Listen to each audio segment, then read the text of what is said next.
नमस्कार, बहुत बहुत स्वागत है आप सभी का एक बार फिर से टीचर सॉल्यूशन के यूट्यूब चैनल पे। इंपॉर्टेंट क्वेश्चन की सीरीज़ में आज हम स्टार्ट करेंगे आपका गैस पेपर, जो कि आपका रहेगा असेसमेंट फॉर लर्निंग का, यानी कि अधिगम के लिए आकलन। बीएड सेकंड ईयर का आपका ये सब्जेक्ट रहता है। सीसीएस यूनिवर्सिटी से बीएड कर रहे हैं या फिर मां शाकुंभरी यूनिवर्सिटी से बीएड कर रहे हैं तो आज की वीडियो आपके लिए बहुत ज़्यादा इंपॉर्टेंट रहने वाली है। हमारे चैनल पर आपको यूनिट वाइज इंपॉर्टेंट क्वेश्चन भी देखने को मिलेंगे 2023 के। लेकिन अगर आपने अभी तक यूनिट वाइज इंपॉर्टेंट क्वेश्चन नहीं किए हैं और अगर कर लिए हैं तो बहुत अच्छी बात है, लेकिन अगर नहीं किए हैं तो घबराने की बात नहीं है। अगर ये गैस पेपर भी आप कर लेंगे तो 100% आप अपना एग्ज़ाम इजीली अटैम्प्ट कर लेंगे। इसलिए अगर आप चैनल पे नए हैं तो चैनल को सब्सक्राइब कर लीजिएगा, बेल आइकन को प्रेस कर लीजिएगा, जिससे आपके पास वीडियो के नोटिफिकेशन आते रहें। कोई भी वीडियो आपकी सीसीएस यूनिवर्सिटी की बीएड सेकंड ईयर की या फिर मां शाकुंभरी यूनिवर्सिटी की बीएड सेकंड ईयर की आपकी बिल्कुल भी मिस नहीं होनी चाहिए। देखिए, आज जो आपका पेपर है असेसमेंट फॉर लर्निंग का, बीएड सेकंड ईयर का सबसे टफेस्ट एग्ज़ाम या टफेस्ट पेपर सबसे ज़्यादा असेसमेंट फॉर लर्निंग का ही रहता है। अगर इस पेपर में आपके न्यूमेरिकल आ जाएं, अगर इस पेपर में आपके न्यूमेरिकल पूछ लिए जाएं तो सबसे इजी आपका असेसमेंट फॉर लर्निंग होता है। लेकिन अगर न्यूमेरिकल नहीं आते हैं तो सबसे हार्ड आपका असेसमेंट फॉर लर्निंग पेपर बन जाता है। ठीक है, तो चलिए फटाफट से स्टार्ट करते हैं गैस पेपर की और देखते हैं कौन कौन से क्वेश्चन आपको इसमें इंपॉर्टेंट मिलेंगे। ऐसे ही स्टार्ट करते हैं जैसे हम हर बार स्टार्ट करते हैं गैस पेपर को। सबसे पहले हम बात करेंगे आपका सीसीएस यूनिवर्सिटी का पेपर, जो कि आपका 2022 में असेसमेंट फॉर लर्निंग का पूछा गया था। ये आपका 2022 का सीसीएस यूनिवर्सिटी का पेपर है असेसमेंट फॉर लर्निंग का। E401 इसका कोड रहता है। ठीक है, ये आपका पेपर जो 40 नंबर का रहता है। ठीक है, ये आपका पेपर 40 नंबर का रहता है। ठीक है, ये आपका सीसीएस यूनिवर्सिटी का पेपर है जो 2022 में पूछा गया था। इम्पोर्टेंट किसके लिए है? ये आपका इम्पोर्टेंट रहेगा एमएसयू के बच्चों के लिए। ठीक है, ये एमएसयू के स्टूडेंट जो बीएड सेकंड ईयर में हैं उनके लिए पेपर बहुत ज़्यादा इंपॉर्टेंट रहता है। तो सबसे पहले आपको एमएसयू वालों को यही करना है। फटाफट से इस पेज का स्क्रीनशॉट आप ले लेंगे। ठीक है, बात करते हैं नेक्स्ट पेज की। नेक्स्ट पेज की मैं बात करूँ तो आपके सामने है, इस पेज का भी आप फटाफट से स्क्रीनशॉट ले लेंगे।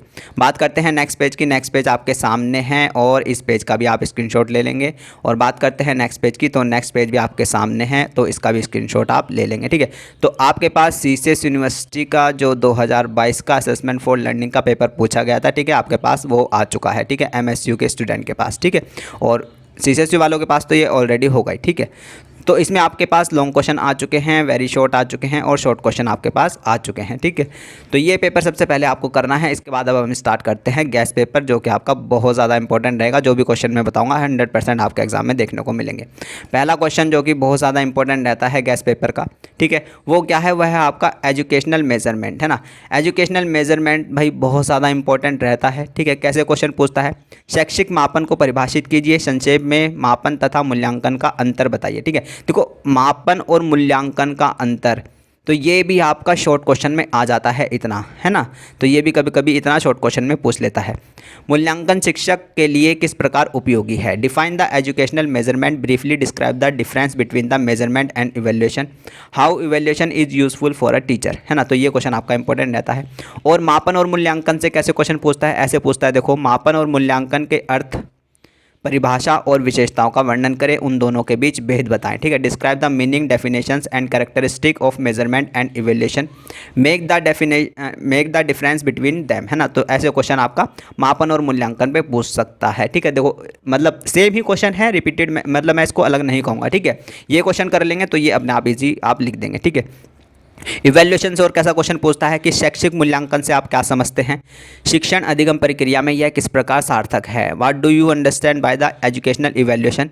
एजुकेशनल, देखो, दो चीज़ हैं, एक तो है आपका एजुकेशन इवैल्यूएशन और एक है आपका एजुकेशनल मेजरमेंट, है ना। तो दोनों आपको करके जाने हैं। बहुत ज़्यादा इंपॉर्टेंट क्वेश्चन रहता है, लॉन्ग क्वेश्चन में 100% देखने को मिलेंगे। ठीक है, हाँ जी। What do you understand by the educational evaluation, how is it significance in teaching learning process, discuss the steps of evaluation process, है ना। तो इंपॉर्टेंट रहता है ये, तो आपका बिल्कुल रिपीटेड यही क्वेश्चन है। तो बहुत ज़्यादा इंपॉर्टेंट क्वेश्चन है। दो लॉन्ग क्वेश्चन है, कौन कौन से? एक तो एजुकेशनल मेजरमेंट और एजुकेशनल इवैल्यूएशन, है ना। तो करके जाने हैं, और मापन और मूल्यांकन भी आपको करके जाने हैं। तीन चीज़ यहाँ पे मैंने आपको इंपॉर्टेंट बताई है, 100% आपके एग्जाम में देखने को मिलेगी। स्क्रीनशॉट ले लीजिएगा। आगे बढ़ते हैं, नेक्स्ट क्वेश्चन की बात करते हैं। नेक्स्ट क्वेश्चन आपका वही है कि शैक्षिक आकलन, यहाँ पे क्या है? एजुकेशनल असेसमेंट, है ना। एजुकेशनल असेसमेंट की बात की जा रही है तो एजुकेशनल असेसमेंट भी आपको करके जाना है। इंपॉर्टेंट रहता है, पूछ लेता है। ठीक है, कैसे पूछता है? शैक्षिक आकलन के प्रत्यय का वर्णन कीजिए, संकलनात्मक एवं रचनात्मक मूल्यांकन से आप क्या समझते हैं, उदाहरण सहित व्याख्या कीजिए। Describe the concept of educational assessment, what do you mean by summative and formative evaluation, explain with example, है ना। यानी कि शैक्षिक मूल्यांकन के प्रत्यय की व्याख्या कीजिए। यानी कि आप तो इसने पूछा है कि एजुकेशनल जो असेसमेंट है उसका कंसेप्ट, ठीक है। निर्माणात्मक एवं संकलनात्मक मूल्यांकन से आप क्या समझते हैं, उदाहरण से ही समझाइए। बिल्कुल रिपीटेड क्वेश्चन है, एक ही क्वेश्चन है, इंपॉर्टेंट रहता है, इसका स्क्रीनशॉट ले लीजिएगा। यानी कि एजुकेशनल असेसमेंट है ना, एजुकेशन इवैल्यूएशन, एजुकेशनल मेजरमेंट, तीन चीज़ है ना, और मापन और मूल्यांकन, तो ये तो आपको करके जाने 100% लॉन्ग में देखने को मिलेंगे। आगे बढ़ते हैं, नेक्स्ट क्वेश्चन की बात करते हैं भाई। ब्लूप्रिंट का क्वेश्चन बहुत ज़्यादा इंपॉर्टेंट है, ठीक है। कैसे कैसे पूछता है ब्लूप्रिंट का क्वेश्चन, घुमा घुमा के, आइए फटाफट से देखते हैं। अपने विषय के एक उपलब्धि परीक्षण का निर्माण कीजिए, साथ ही रूपरेखा तथा पद विश्लेषण भी बताइए, ठीक है। कंस्ट्रक्ट एंड अचीवमेंट टेस्ट, है ना, अचीवमेंट टेस्ट बहुत ज़्यादा इंपॉर्टेंट रहेगा, ठीक है। अचीवमेंट टेस्ट का क्वेश्चन बार बार पूछता है, ठीक है। Construct and achievement test of your subject with its blueprint and item analysis, तो बहुत ज़्यादा इंपॉर्टेंट क्वेश्चन रहता है, ठीक है। कैसे पूछेगा आगे, नेक्स्ट क्वेश्चन। निष्पत्ति परीक्षण को परिभाषित कीजिए।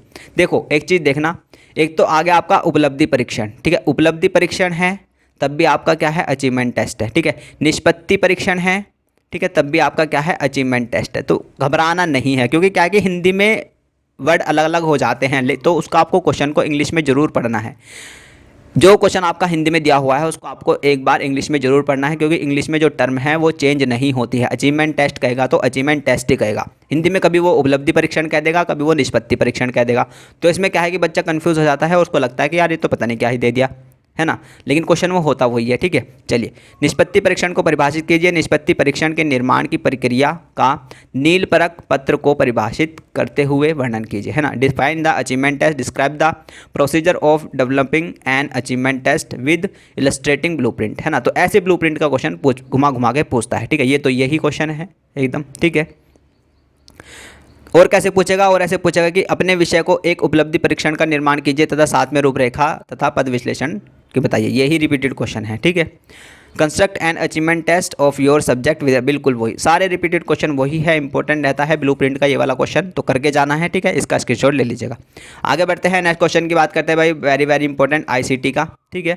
भारतीय परीक्षा प्रणाली में आईसीटी की भूमिका की चर्चा कीजिए। Discuss the role of ICT in examination system of India, तो इंपॉर्टेंट रहता है, ठीक है। और कैसे पूछेगा कि परीक्षा में आईसीटी के गुण बताइए। Merit of ICT in examination, तो आईसीटी करके जाना है, ठीक है, इंपॉर्टेंट रहता है, इसका स्क्रीनशॉट ले लीजिएगा। ये तो यही रिपीटेड क्वेश्चन है, ठीक है। आगे बढ़ते हैं, नेक्स्ट क्वेश्चन की बात करते हैं जो कि आपके लिए इंपॉर्टेंट रहेगा, ठीक है। What do you understand by the data, data भाई, डाटा से कैसे कैसे क्वेश्चन पूछा जाता है, हमेशा पूछेगा, हर बार पूछेगा डाटा से रिलेटेड क्वेश्चन, ठीक है, ध्यान रखना। चलिए, प्रदत्तों एवं उसके प्रकार से आप क्या समझते हैं। मध्यमान, मध्यांक तथा बहुलक के अर्थ के विषय में विस्तार से लिखिए। What do understand by the data and it's type, right in detail about the meaning of mean, median and mode. देखो ये क्वेश्चन बहुत ज़्यादा इंपॉर्टेंट है, ठीक है, डाटा से रिलेटेड, ठीक है। लॉन्ग में पूछेगा तो ऐसे पूछेगा, और कभी कभी अगर शॉर्ट में पूछेगा तो सिर्फ इतना, मध्यमान, माध्यांक और बहुलक का अर्थ का विस्तार से लिखे, है ना। तो मध्यमान, माध्यांक और बहुलक भी अलग से शॉर्ट क्वेश्चन में पूछ लेता है, ठीक है। इसमें ये लाइन जोड़ दी तो इसने लॉन्ग क्वेश्चन बना दिया है। ये देखो शॉर्ट में कैसे आया है, आंकड़ों के अर्थ और प्रकार बताइए, meaning the type of data, या फिर प्रदत्त से आप क्या समझते हैं, इनके प्रकार उदाहरण सहित बताइए। देखो प्रदत्त क्या है कि डाटा है, प्रदत्त क्या है, डाटा है, ठीक है। तो क्वेश्चन को आपको एक बार इंग्लिश में जरूर पढ़ना है। क्वेश्चन को जब आप इंग्लिश में पढ़ते हैं तो एक बार से एकदम से समझ में आता है कि डाटा की बात की जाती है। प्रदत्त क्या है कि हमें पता नहीं होता कि प्रदत्त किसको बोलते हैं, ठीक है। अब जिसको पता, जो ज़्यादा हिंदीवादी होंगे शायद उनको पता हो, है ना। तो एक बार इंग्लिश में जरूर क्वेश्चन को पढ़ना है। What do you understand bye data, right it's type and example. What do you understand bye data, right, repeated question है, तो डाटा से रिलेटेड यही क्वेश्चन आपके इंपॉर्टेंट रहते हैं, इनका स्क्रीनशॉट ले लीजिएगा। आगे बढ़ते हैं, नेक्स्ट क्वेश्चन की बात करते हैं। नेक्स्ट क्वेश्चन एनपीसी, भाई बहुत ज़्यादा इंपॉर्टेंट, ठीक है। एनपीसी बहुत ज़्यादा इंपॉर्टेंट है, हर बार क्वेश्चन आया है, ठीक है, हर बार क्वेश्चन पूछता है, ठीक है। कैसे कैसे पूछता है। सामान्य प्रायिकता वक्र के अर्थ तथा गुणों की विस्तार से उदाहरण से ही चर्चा कीजिए। Discuss in detail meaning and characteristic of NPC with its example, या फिर सामान्य प्रायिकता वक्र के क्या गुण होते हैं, what are merit of NPC, या फिर what is NPC, give its characteristic and use in detail, है ना। तो यही है थोड़ा थोड़ा, ठीक है, इंपॉर्टेंट रहता है।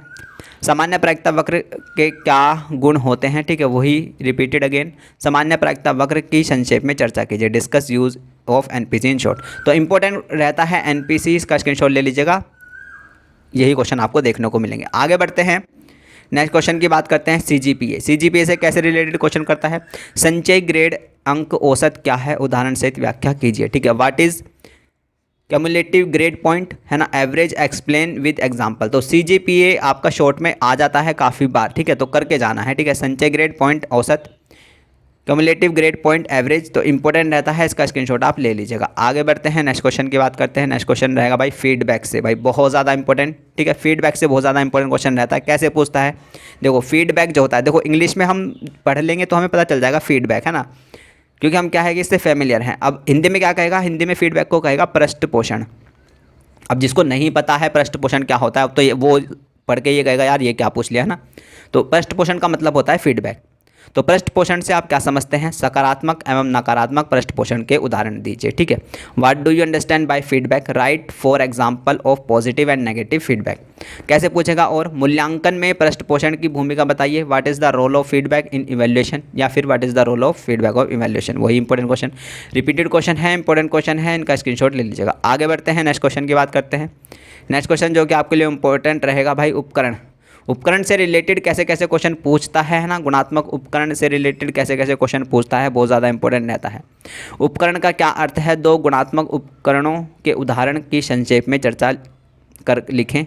What is the meaning of tool, write to example of quality tool with short discussion. ठीक है, तो ये इंपॉर्टेंट रहता है। और कैसे पूछेगा, गुणात्मक साधन से आप क्या समझते हैं, अधिगम प्रतिफलों के आकलन के लिए प्रयुक्त किए जाने वाले गुणात्मक साधनों की सूची दीजिए, उनमें से किसी एक साधन का विस्तार से वर्णन कीजिए। What do you understand bye qualitative tool, in list qualitative tool use for the assessment for learning outcomes, discuss any one of them in detail, है ना। तो देखो कैसे घुमा के क्वेश्चन इसने पूछा है, लेकिन वो सेम ही क्वेश्चन होते हैं। ठीक है, ज़्यादा घबराना नहीं है। ठीक है, और कैसे पूछेगा कि गुणात्मक एवं मात्रात्मक आकलन उपकरणों के बीच उदाहरण के साथ अंतर स्पष्ट कीजिए। Very important question. ठीक है, differentiate between the qualitative and quantitative assessment tool with example, important रहता है, शॉर्ट में काफ़ी बार पूछेगा। ठीक है, डिफरेंशिएट बिटवीन द क्वालिटी, ये तो यही रिपीटेड क्वेश्चन है। ठीक है, और कैसे पूछेगा कि मात्रात्मक और गुणात्मक उपकरणों के बीच अंतर करिए। ठीक है, वही रिपीटेड क्वेश्चन बार बार घुमा घुमा के पूछता है। देखो differentiate quantitative and qualitative tool, तो इंपॉर्टेंट क्वेश्चन रहता है, इसका स्क्रीनशॉट आप ले लीजिएगा। आगे बढ़ते हैं,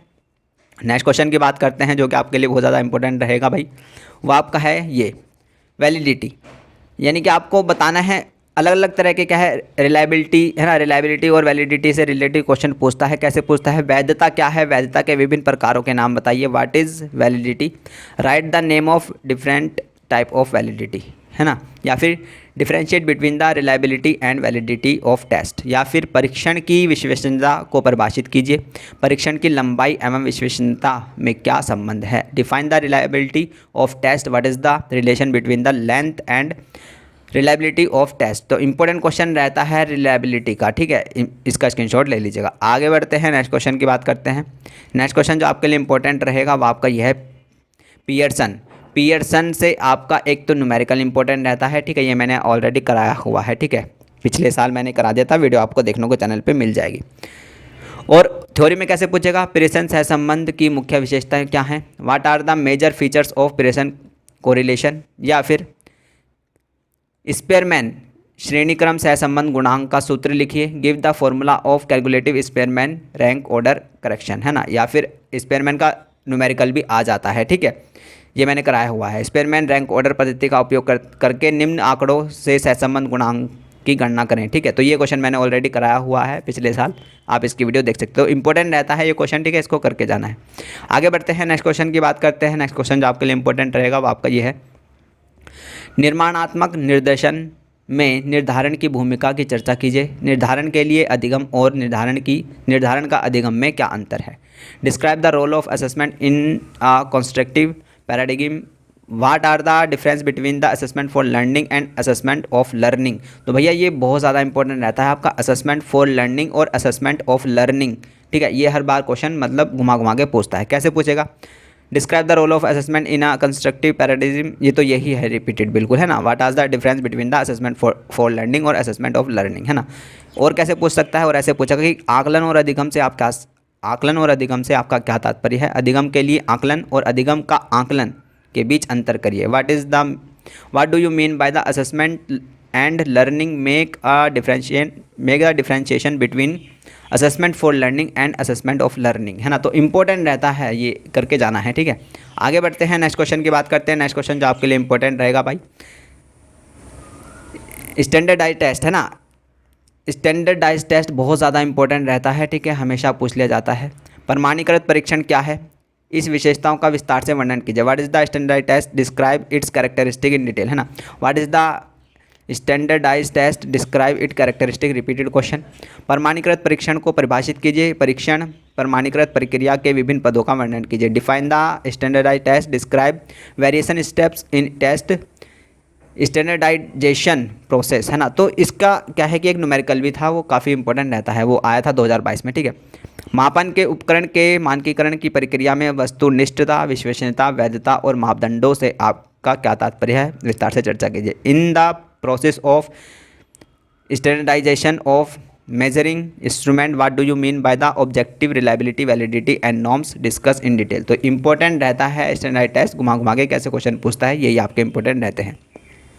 आगे बढ़ते हैं, नेक्स्ट क्वेश्चन की बात करते हैं। नेक्स्ट क्वेश्चन जो आपके लिए इंपॉर्टेंट रहेगा, केंद्रीय प्रवृत्ति के मापकों के बारे में बहुत ज़्यादा इंपॉर्टेंट रहता है, हमेशा घुमा घुमा के पूछता है। कैसे, केंद्रीय प्रवृत्ति के मापकों का उदाहरण सहित वर्णन कीजिए। Describe the measure of calculating centre tendency with example, या फिर describe the measure of calculating centre tendency with example, repeated question.